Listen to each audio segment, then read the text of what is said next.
One local farmer is asking everyone to pay close attention to the trees on their property.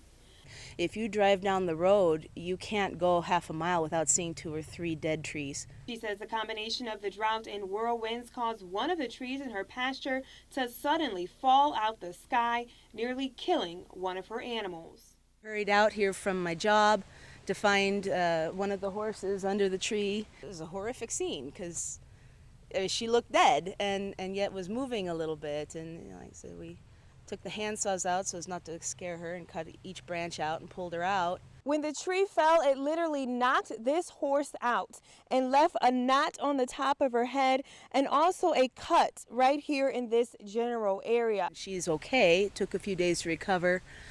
Another horse had a piece of shrapnel in his eye. Several of them had some branch cuts on their back and such. What scares me is just how quickly it happened without any warning, and that it can take you completely unaware. And so my hope is, again, that people would see this and take action and call a local gardening center or a tree service to assess a tree that maybe they think might be dead.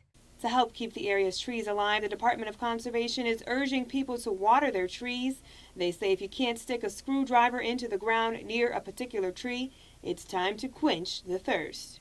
Mature trees could use watering once a week, and then if you've newly planted any trees, so younger trees that are maybe only been in the ground 3 years or less, you should probably water them about 3 times a week.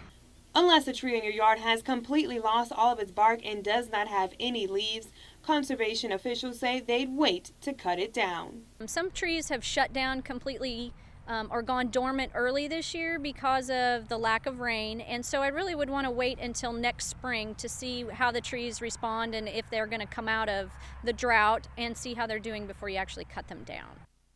Stephanie Claytor, KTVO News.